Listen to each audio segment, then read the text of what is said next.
नाज़रीन अस्सलाम वालेकुम, आप देख रहे हैं आपका अपना चैनल ज़ाविया में आपका मेज़बान गालिब सुल्तान। नाज़रीन नून लीग ने तहरीक इंसाफ के लिए बहुत सारे ट्रैप्स सेट किए, बड़ी लैंड माइन्स बिछाई कि इसमें जो है वो तहरीक इंसाफ फंस जाएगी और धंस जाएगी और इलेक्शंस में उतरने से पहले इनको टेक्निकली नॉकआउट किया जाएगा। तहरीक इंसाफ को जो है वो कानूनी तरीके से गलत हथकंडे इस्तेमाल करके इनको इलेक्शंस में जो है वो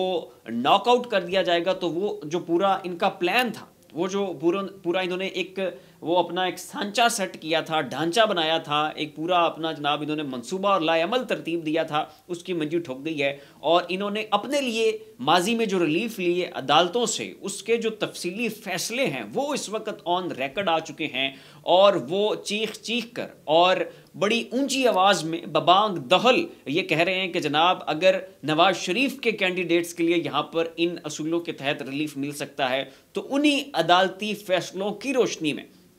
अब तहरीक इंसाफ के लिए जो रिलीफ है वो अंडरस्टूड हो चुका है और वो रिलीफ देने से ना तो अब कोई जज रोक सकता है ना ही कोई अदालत रोक सकती है। नाज़रीन मामला ये है कि इलेक्शन कमीशन ने ये एतराज़ आयद किया कि तहरीक इंसाफ के जो लोग हैं ये रूपोश हैं, ये गायब हैं, ये ग्राउंड के ऊपर मौजूद नहीं हैं और इनके जो तायद कुनिंदगान और जो तजवीज़ कुनिंदगान हैं वो भी गायब हैं। तो इन्हें जो है वो रिटर्निंग ऑफिसर्स के ऑफिस में पेश होना है, इन्होंने जनाब अपनी यकीन दहानियाँ करवानी है और उसके बाद इनके जो कैंडिडेट्स के कागजात नामजदगी हैं वो मुस्तरद नहीं होंगे। अब ये नाज़रीन कहा था इलेक्शन कमीशन ने।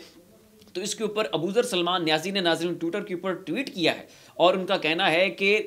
12 अप्रैल 2023 में नून लीग के कैंडिडेट को रिलीफ देने के लिए लाहौर हाई कोर्ट ने एक फैसला दिया था और उस फैसले में यह कहा गया था कि अगर किसी वजह की बुनियाद के ऊपर, किसी जेन्युइन रीज़न की बेस के ऊपर किसी भी कैंडिडेट का अगर तजवीज़ कुनिंदा या तायद कुनिंदा रिटर्निंग ऑफिसर के जो है ऑफिस में नहीं पहुंच पा रहा तो ये कोई ऐसी वजह नहीं है कि आप उसके कागजात नामजदगी मुस्तरद कर दें। उसके कागजात नामजदगी मुस्तरद नहीं हो सकते। वो इलेक्शन कॉन्टेस्ट करेगा, इलेक्शन लड़ेगा, बाकी फिर जो फैसला आएगा वो देखा जाएगा। तो ये नाज़रीन एक ऐसा 12 अप्रैल 2023 का लाहौर हाई कोर्ट का वो फैसला है कि जिसने इलेक्शन कमीशन के इन हालिया बयानात की तरदीद कर दी है। मगर अब इलेक्शन कमीशन अगर इसके बावजूद अपनी जिद के ऊपर कायम रहता है और कहता है कि नहीं जनाब तजवीज़ कुनिंदा और तायद कुनिंदगान को जनाब आना पड़ेगा ऑफिस और अपनी पेशी देनी पड़ेगी, तो फिर जो है नाज़रीन मामलात बड़े ख़राब हो जाएंगे, इनके ऊपर तौहीन अदालत भी लग सकती है। और अगर ये फिर भी इस चीज़ को एग्जीक्यूट करते हैं तो फिर मामला सुप्रीम कोर्ट में चैलेंज भी हो सकता है कि भाई लाहौर हाई कोर्ट का पहले इसके ऊपर फैसला है,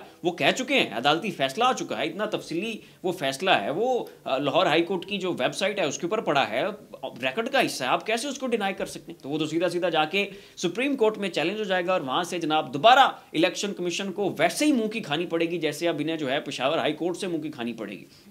तो ये तो नाज़रीन पहली चीज़। दूसरी अब ये कि ये कह रहे हैं कि जनाब तहरीक इंसाफ के लोग ग्राउंड के ऊपर मौजूद नहीं हैं, उनको इश्तिहारी डिक्लेयर किया जा चुका है, तो ये भी एक वजह बन सकती है उनके कागजात नामजदगी मुस्तरद होने की। तो इसके ऊपर जनाब आप इसहाक डार की तरफ वापस आ जाएं और देखें कि कैसे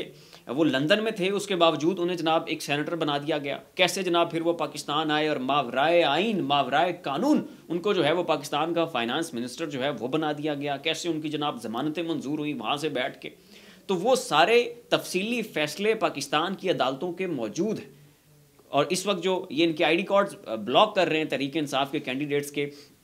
ये फ़ैसला भी जो है इसी तरह इसहाक डार के लिए दिए गए उस फैसले की रोशनी में ये सारे इकदाम जो हैं इनको रिवर्स करना पड़ेगा। तो नाज़रीन इसहाक डार को दिया गया वो रिलीफ और लाहौर हाई कोर्ट का 12 अप्रैल 2023 का वो फैसला कि जिसके तहत उन्होंने आपस में जो है एक दूसरे को रिलीफ देने की कोशिश की थी। अब वो फैसले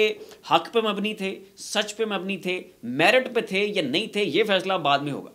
फिलहाल वो फैसले रिकॉर्ड का हिस्सा है और उन्हीं की कसौटी के ऊपर, उन्हीं पैरामीटर्स के ऊपर अब तहरीक इंसाफ को भी परखा जाएगा। तो अगर अब उनकी रोशनी में आप इन मामलात को देखेंगे तो फिर इलेक्शन कमीशन के ये जो जितने भी कदगन लगाए हैं, ये जितनी भी पाबंदियां लगाई हैं, ये जनाब ऐसे वलेट के उनकी बत्ती बना के जनाब उठा के आप डस्टबिन में फेंक दें, क्योंकि अब ये जो एतराज़ात हैं ये किसी सूरत भी काबिल कबूल नहीं है, क्योंकि इनके खिलाफ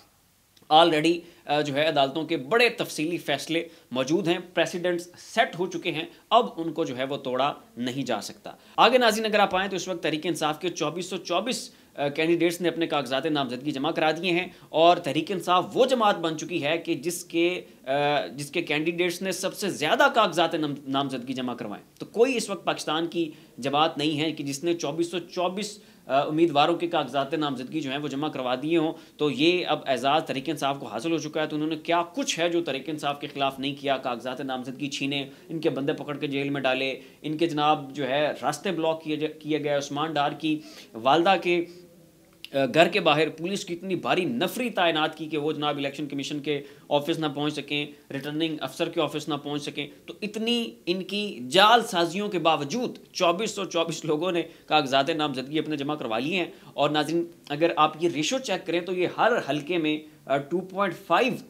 की रेशो बनती है कि हर हल्के में तहरीक इंसाफ के 2.5 कैंडिडेट्स जो हैं वो मौजूद हैं। अब इसमें से जिसको दिल चाहे तहरीक इंसाफ चुने, जिसको दिल चाहे अपना नुमाइंदा होने का ऐलान उसके हवाले से कर दे और फिर जो है उसके ऊपर उस हल्के में इत्तफाक हो जाए और वो जो है अगर इलेक्शन जो है वो धांधली के बगैर नहीं होते और इस तरह की कोई ये दो नंबरी नहीं करते तो ये तो फिर अंडरस्टूड है कि तहरीक इंसाफ के उम्मीदवार ही जो है वो जीतेंगे। नाज़रीन, आगे अगर आप आएँ तो एंकर मंसूर अली खान, उन्होंने अभी थोड़ी देर पहले ये स्टोरी ब्रेक की है कि फैसल साले हयात जिनका ताल्लुक जो है वो पाकिस्तान पीपल्स पार्टी से है, इन्होंने नून लीग ज्वाइन करने का फैसला किया है और थोड़ी देर बाद ये आपको नून लीग के कैंप से बरामद होंगे। तो मैं तो नाज़रीन आपसे पहले ही कह चुका हूँ कि अब वक्त है कि ये एक दूसरे की जड़ें काटेंगे। इन्होंने अपने एक एक हल्के से हर जमात में अपने 5-5 6-6 उम्मीदवार जो हैं वो खड़े कर दिए। सीट एडजस्टमेंट वाले मामले के ऊपर इनकी जो मामलात हैं वो दुरुस्त सिमत में जाते हुए दिखाई नहीं दे रहे। अलीम खान ने नून लीग से गुजारिश की, नवाज शरीफ साहब से गुजारिश की कि जनाब आप मेरे साथ सीट एडजस्टमेंट कर लें, मिल के मामलात को लेकर चलते हैं। इस तरह एक दूसरे के गले काटेंगे तो इमरान खान बाजी ले जाएगा। लेकिन नवाज शरीफ नहीं माने। उन्होंने कहा कि अगर अलीम खान यहाँ पे इतना बड़ा शेर ले गया, इतना बड़ा चंक उठा के ले गया, ज़्यादा जनाब इनके बंदे जीत गए तो फिर पंजाब तो अलीम खान लेके जाएगा। और अलीम खान एक बहुत एम्बिशियस शख्स है, उसकी इतनी मेहनत है, उसने इतनी बड़ी पार्टी बनाई है, उसने चैनल खरीदे हुए हैं, वो इतने खर्चे कर रहा है, वो अपनी इलेक्शन कैंपेन चला रहा है, सोशल मीडिया के ऊपर जनाब उसके एड्स जो हैं उसकी वो मार्का आराइयों के वो स्पॉन्सर होकर चल रहे हैं। तो अगर इतनी उसकी वो इतना एम्बिशियस है तो जाहिर है वो जनाब चीफ मिनिस्ट्री की तो डिमांड करेगा और यही वो उसका मुतालबा है जो इमरान खान से किया करता था और यही वो वजह है कि जिसकी बुनियाद के ऊपर वो इमरान खान से अलहदा होगा कि जनाब मैं चीफ मिनिस्टर बनना चाहता था, आपने मुझे बनाया नहीं। तो ये कैसे हो सकता है कि अब इतने बड़े खर्चे करके और इतने खुले मैदान के बावजूद वो चीफ मिनिस्ट्री से जो है वो दस्तबरदार हो जाए? तो ये नहीं हो सकता। तो नवाज शरीफ खौफजदा हैं कि अगर सीट एडजस्टमेंट हो गई, इन्होंने ज़्यादा सीटें निकाल ली तो ये पंजाब ले जाएंगे। और इस हवाले से नवाज शरीफ पहले ही एस्टैब्लिशमेंट को ये पैगाम पहुंचा चुके हैं कि जनाब देना है तो फिर मुझे पंजाब भी दे, नहीं तो वफाक भी अपने पास रख लें और मैं वापस लंदन जा रहा हूँ। इसके ऊपर नाज़रीन मैं डिटेल्ड वीलॉग कर चुका हूँ। तो अब नवाज शरीफ और अलीम खान के दरमियान सीट एडजस्टमेंट के ऊपर मामलात जो है वो ठीक नहीं हुए। तो इसमें एक सबक देने के लिए और पैगाम देने के लिए नून लीग को कि जनाब मैं फिर मैदान में खड़ा हूँ। अलीम खान ने जो है वो मरियम नवाज के हल्के से इलेक्शन लड़ने का फैसला किया, ऐलान किया और इसकी खबरें आपने देखी कि पूरे पाकिस्तान की मीडिया के ऊपर चली और उसके ऊपर तबसरे भी हुए कि अब इनके आपसी मामलात जो हैं वो बहुत ख़राब हो चुके हैं। अब यहाँ फैसल साले हयात की मिसाल देख लें कि कैसे जो है नवाज शरीफ साहब पीपल्स पार्टी की जड़ें काटने के ऊपर तुले हुए हैं और दूसरी जानिब नवाज शरीफ जनाब सिंध यात्रा भी किए जा रहे हैं, MQM को भी साथ मिला लेते हैं, ये पीर गोलड़ा शरीफ को भी साथ मिला लेते हैं और आसिफ जरदारी जो हैं ये बलूचिस्तान में नून लीग की जो है वो विकटें उड़ाने के ऊपर तुले हुए हैं, वहाँ से ये बंदे जो हैं अपनी जमात में शामिल किए जा रहे हैं। तो इस वक्त नाज़रीन इनकी जो आपसी चपकलिश है, जो खलफशार है, जो लड़ाई है वो बहुत खुलकर सामने आ चुकी है और एक दूसरे के साथ ये दस्त व गिरबां हो रहे हैं। और दूसरी तरफ तहरीक इंसाफ है कि वो इतनी पाबंदियों, इतने शिकंजों और इतनी उस अपोजिशन के बावजूद जो है वो डट के मैदान में खड़ी है और उन्होंने डंडे के ज़ोर के ऊपर जो है अपने कागजात नामजदगी भी जमा करवाए हैं, अपने कैंडिडेट्स जो हैं उनको भी उन्होंने फौरी तौर पर सिलेक्ट किया है और आगे उनकी स्क्रूटनी भी होगी और जमात इसके हवाले से फ़ैसले भी करेगी, तयन भी करेगी कि किस हल्के से किस शख्स को जो है वो खड़ा करना है। और अभी आपने देखा कि कैसे पेशावर हाई कोर्ट ने